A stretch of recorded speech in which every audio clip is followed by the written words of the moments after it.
Mesdames et messieurs, bonsoir ou bonjour. Donc, avec les moyens du bord, une fois de plus, nous vous adressons, comme c'était prévu, un petit film. Ce week-end, nous avons vu que notre dernier film a été très visionné et nous avons aussi constaté hier et aujourd'hui que certains frontaliers avaient un peu, je dirais, trop rapidement regardé ou interprété notre dernier film. Nous avons clairement exprimé notre volonté et notre prochaine stratégie, à savoir, pour ceux qui le souhaitent, de demander une autorisation de souscrire une assurance auprès des autorités compétentes, cantonales compétentes en Suisse, auprès de la LAMAL. Il est important de noter que ce ne sera pas simple. Si cela avait été simple, il y a bien longtemps que nous l'aurions indiqué, diffusé.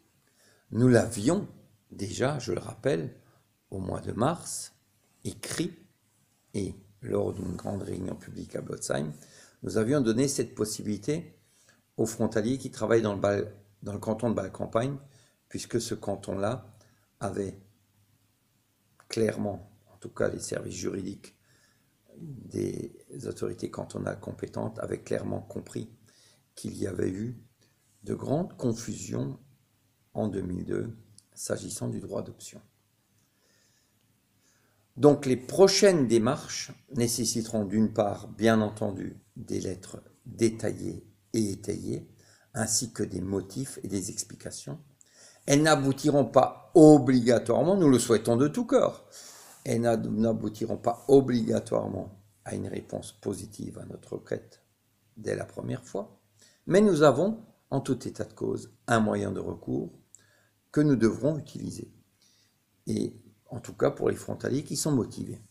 Pourquoi être motivé? D'une part parce que ça va nécessiter des démarches individuelles, ça va aussi nécessiter le paiement très certainement d'une caution pour ceux qui souhaitent effectuer ces démarches.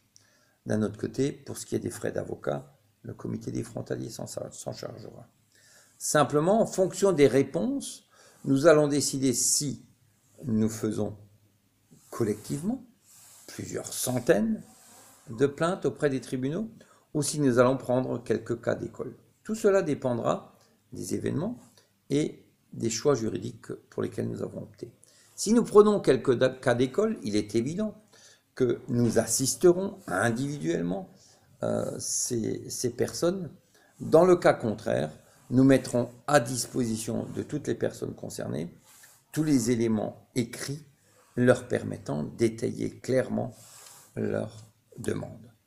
Voilà donc les deux premières possibilités. Je le rappelle, le tribunal est en droit de demander une caution pour les frais de tribunaux si éventuellement nous devions perdre cette requête.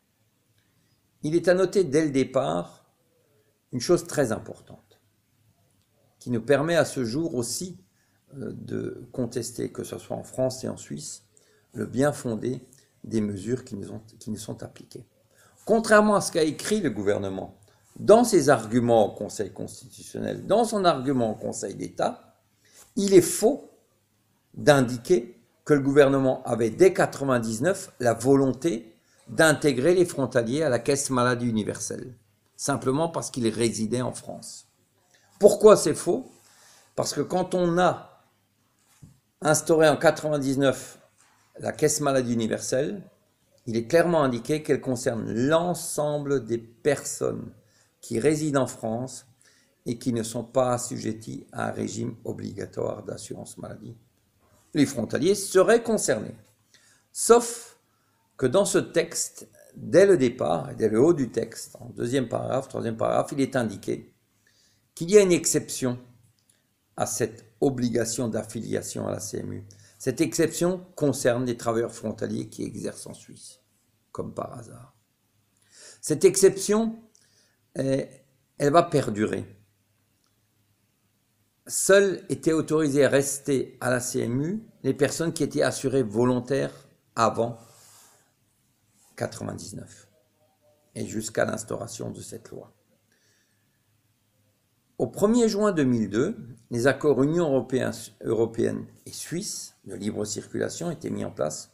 Et donc au 1er juin 2002, selon les textes à notre disposition, les travailleurs frontaliers qui exerçaient en Suisse, tous, qu'ils résident en France ou ailleurs, avaient la possibilité d'exprimer à la Suisse leur souhait de ne pas s'affilier auprès de l'assurance maladie suisse, puisque, rappelons-le, l'obligation est faite à tout salarié en Europe de s'affilier aux caisses sociales du pays d'emploi. Donc là, on a fait une petite exception concernant l'assurance maladie, mais c'est la Suisse qui a fait l'exception. Ce n'est pas la France, d'autant plus que la France est le seul pays de tous les pays limitrophes à la Suisse qui avait refusé en 1999 de s'inscrire parmi les pays qui laissaient le choix à leurs ressortissants frontaliers de l'assurance maladie. La France avait clairement la volonté de nous obliger à nous assurer auprès de l'assurance maladie suisse.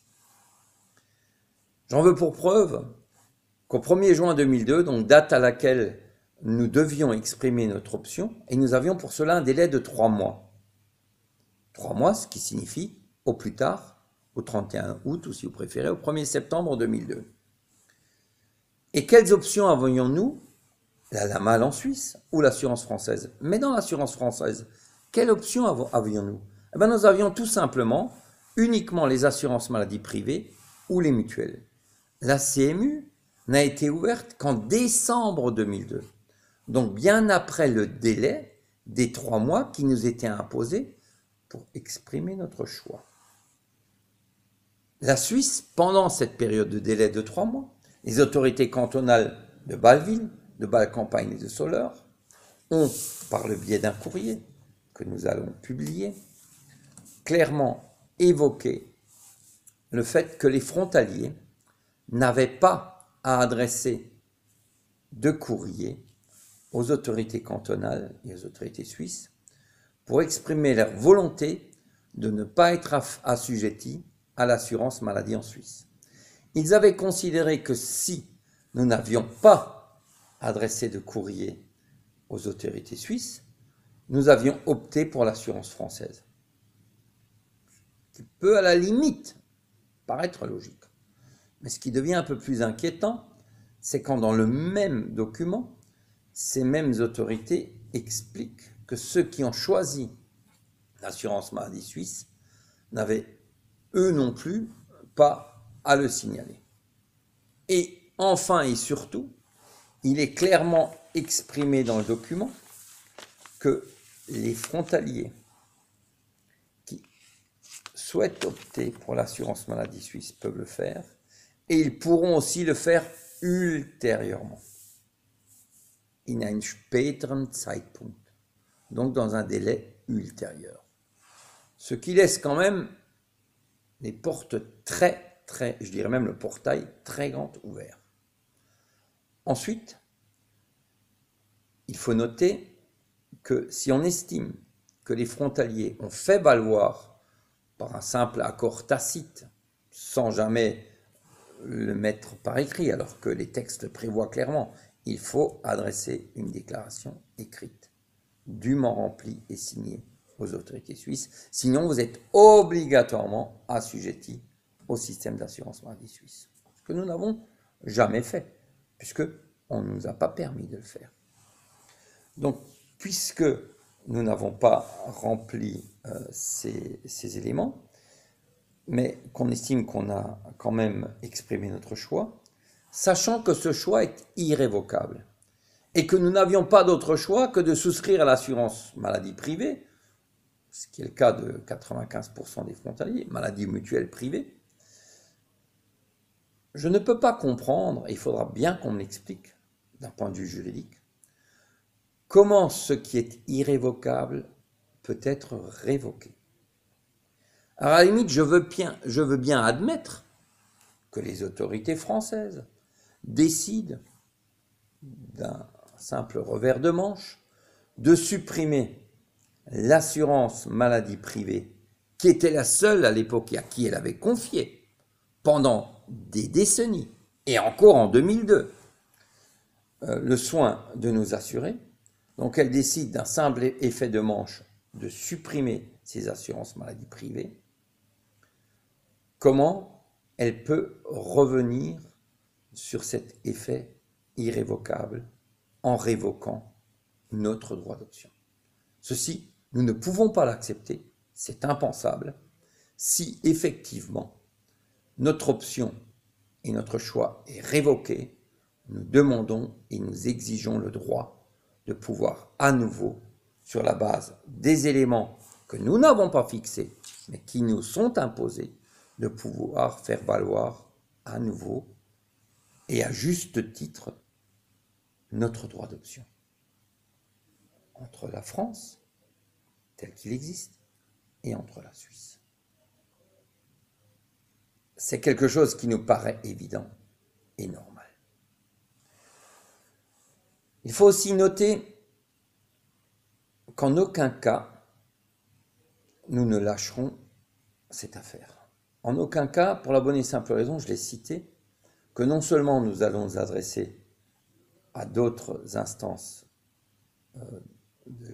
juridiques en France, d'autres juges, mais nous allons en plus, au cas où ces juges auraient un moindre doute sur le bien fondé de notre requête, ce qui n'est pas impossible, nous allons leur demander de poser une question préjudicielle, non plus au Conseil constitutionnel, puisque nous avons bien vu que ce que pensaient ces gens, que nous étions effectivement des poules aux œufs d'or, et que nous avions, même si nous devons y laisser toutes nos plumes, nous avons largement les moyens de payer une cotisation maladie progressive, beaucoup plus élevée que n'importe qui, que n'importe quelle personne à la CPM, qui soit résident en France ou résident dans le monde entier. Donc, nous avons à ce jour la possibilité d'intégrer une question préjudicielle pour la Cour européenne de justice dans un prochain recours auprès des tribunaux. Et c'est là où nous allons poser la question toute simple de savoir si effectivement la Cour européenne de justice estime que selon le droit communautaire, et c'est un droit que doit respecter le gouvernement français, il est souverain en matière de droit social dans son pays, donc en France, ce sont nos dirigeants qui expriment le droit social et la façon dont il doit être appliqué. Néanmoins, il y a une condition impérative, c'est que leurs décisions soient conformes au droit européen.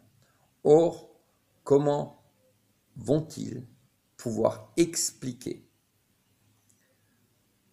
aux juges européens qu'il est tout à fait normal et évident que nous payons 2 cotisations pour le même risque, l'une en France, l'autre en Suisse. La CMU prévoit la couverture en cas de maladie et de grossesse et prévoit la couverture en cas d'accident. Et justement, pour ces accidents, nous sommes déjà couverts en Suisse, et obligatoirement. De ce fait, il nous semble que notre combat, nos requêtes, soient parfaitement justes et justifiées, contrairement, je le répète, à ce que racontent et expriment des gens qui se disaient défenseurs et avocats des frontaliers, qui ensuite sont devenus leurs juges et qui à ce jour veulent être leurs bourreaux.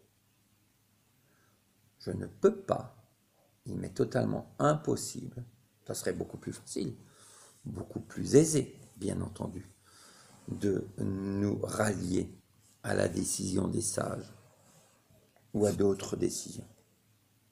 Mais hélas, c'est quelque chose qui, d'un point de vue de mes convictions personnelles, et des convictions d'ailleurs que j'ai depuis des années, je ne supporte pas qu'on prenne les enfants du bon Dieu pour des canards sauvages.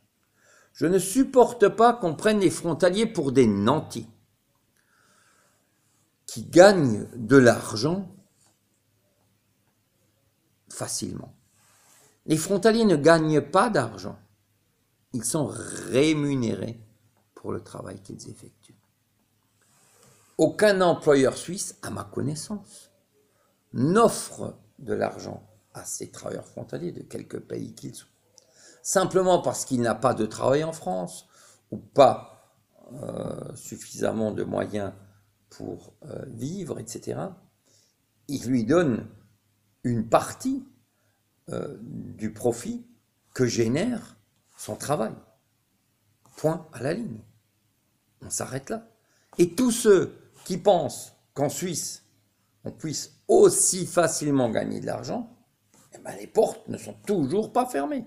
Bien sûr, c'est plus difficile.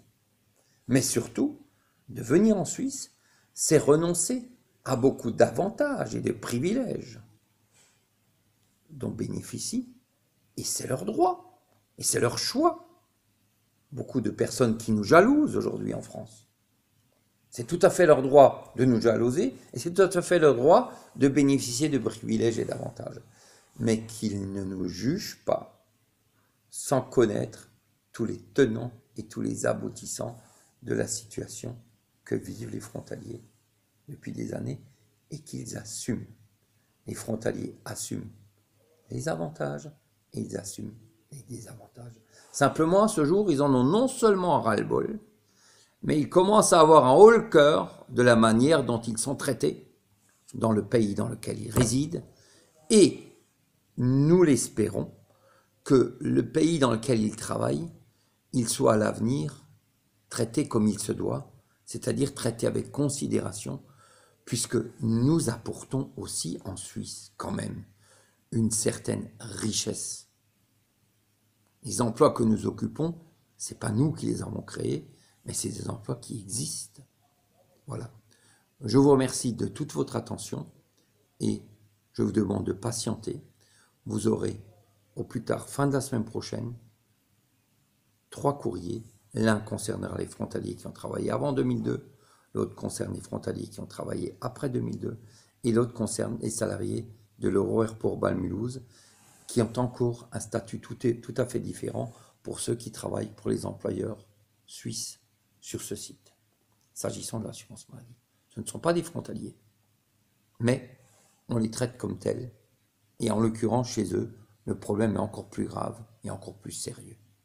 Néanmoins, je constate que le 15 avril, le président de la République, en faveur du maintien de ces emplois, donc il est quand même conscient, en tout cas le gouvernement est conscient, que les frontaliers sont une richesse pour la région et pour la France, il va offrir aux Suisses quand même beaucoup d'avantages fiscaux. Donc je pense que ces exceptions qui sont faites en raison du bon sens, de la logique, ou pour diverses autres raisons économiques, sociales, je pense que nous pourrions aussi, s'agissant de l'assurance maladie, que ce soit à l'aéroport ou pour les frontaliers, bénéficier des mêmes mesures de logique et de bon sens. Nous n'en demandons pas plus. Nous ne demandons même pas à ce que la sécurité sociale assure gratuitement des personnes frontaliers malades, trop âgées ou autres. Dès le départ, j'ai clairement indiqué que nous voulons le maintien du choix de l'assurance maladie privée et nous demandons, nous exigeons des garanties pour que les frontaliers qui sont malades ou actifs mais peuvent paraître trop âgés, pour que toutes les assurances qui souhaitent continuer à les assurer les acceptent, quel que soit leur âge et quel que soit leur état de santé. Voilà, j'en termine là. Bonne Pâques et à très bientôt.